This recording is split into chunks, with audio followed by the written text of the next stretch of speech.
2 குறிப்பேடு அதிகாரம் 15. அசரியாவின் இறைவாக்கும் ஆசாவின் உடன்படிக்கையும். கடவுளின் ஆவி ஓதேதின் மகன் அசரியாவின் மேல் இறங்கியது. உடனே அவர் ஆசாவிடம் சென்று அவனை நோக்கி கூறியது: ஆசாவே, யூதா பென்யமீன் எல்லா மக்களே, கேளுங்கள். நீங்கள் ஆண்டவரை நாடினால் கண்டடைவீர்கள். நீங்கள் அவரை புறக்கணித்தால் அவரால் நீங்கள் புறக்கணிக்கப்படுவீர்கள். இஸ்ரேல் நெடும் காலமாக உண்மை கடவுளை போதிக்கும் குருக்களையும் திருச்சட்டத்தையும் கொண்டிருக்கவில்லை. எனினும் இஸ்ரேலர் தங்கள் துன்பத்தில் தங்கள் கடவுளாகிய ஆண்டவரிடம் திரும்பினர். அவ்வாறு அவர்கள் தேடிய பொழுது அவரை கண்டு கொண்டனர். அந்நாள்களில் ஒருவரும் அமைதியாக போகவோ வரவோ இயலவில்லை. ஏனெனில் நாடுகளில் குடியிருந்தோர் அனைவரிடையிலும் ஒரே குழப்பமாயிருந்தது. நாடு நாட்டையும் நகர் நகரையும் எதிர்த்து ஒன்றை ஒன்று நசுக்கின. ஏனெனில் கடவுள் அவர்களை பற்பல இடுகண்களால் துன்புறுத்தினார். நீங்களோ மனத்திடன் கொள்ளுங்கள், தளர்ந்து போக வேண்டாம். ஏனெனில் உங்கள் செயல்களுக்கேற்ற கைமாறு கிடைக்கும்.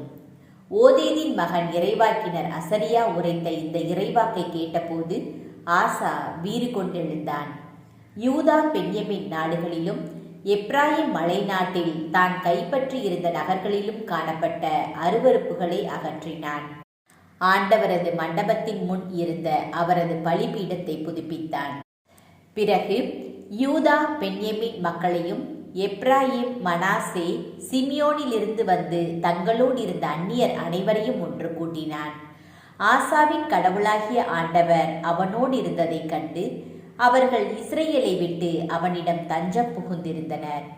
ஆசா ஆட்சியேற்ற 15ஆம் ஆண்டின் 3ஆம் மாதத்தில் அவர்கள் எருசலேமில் கூடினர். தாங்கள் கொள்ளையிட்டு கொண்டு வந்த 700 மாடுகளையும் 7000 ஆடுகளையும் அன்று ஆண்டவருக்கு பலியிட்டனர். அவர்கள் தங்கள் முழு இதயத்தோடும் முழு உள்ளத்தோடும் தங்கள் மூதாதையரின் கடவுளாகிய ஆண்டவரை நாடுவோம் என்றும், இஸ்ரேலின் கடவுளாகிய ஆண்டவரை யார் யார் நாடாமல் இருக்கிறார்களோ அவர்கள் சிறியோர் பெரியோர் ஆண் பெண் யாராயினும் சாவுக்கு உட்பட வேண்டும் என்றும் ஓர் உடன்படிக்கை செய்து கொண்டார்கள். எக்காலங்களும் கொம்புகளும் முழங்க மிகுந்த ஆரவார ஆர்ப்பரிப்புடன் ஆண்டவரிடம் ஆணையிட்டார்கள். இதன் பொருட்டு யூதா மக்கள் அனைவரும் மகிழ்ந்தனர். ஏனெனில் அவர்கள் தங்கள் முழு இதயத்தோடு ஆணையிட்டனர். ஆர்வத்துடன் அவரை நாடி கண்டடைந்தனர். ஆண்டவரும் அவர்களுக்கு எத்திக்கிலும் அமைதி அளித்தார். அருவருப்பான அசேரா கம்பம் ஒன்றை ஆசாவின் தாய் மாக்கா செய்திருந்தாள். அதனால் ஆசா அவளை அரச அன்னை நிலையிலிருந்து நீக்கிவிட்டான். மேலும் அவன் அக்கம்பத்தை உடைத்து தூள் தூளாக்கி கிதரோன் பள்ளத்தாக்கில் சுட்டெரித்தான். ஆனால் தொழுகை மேடுகள் இஸ்ரேலில் நின்று அகற்றப்படவில்லை.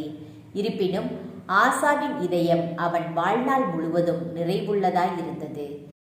தன் தந்தையும் தானும் நேர்ந்து கொண்ட வெள்ளியையும் பொன்னையும் மற்றும் ஏனைய பொருள்களையும் கடவுளின் இல்லத்தில் அவன் ஒப்படைத்தான். ஆசா ஆட்சியின் 35ஆம் ஆண்டு வரை மீண்டும் போர் எழவில்லை.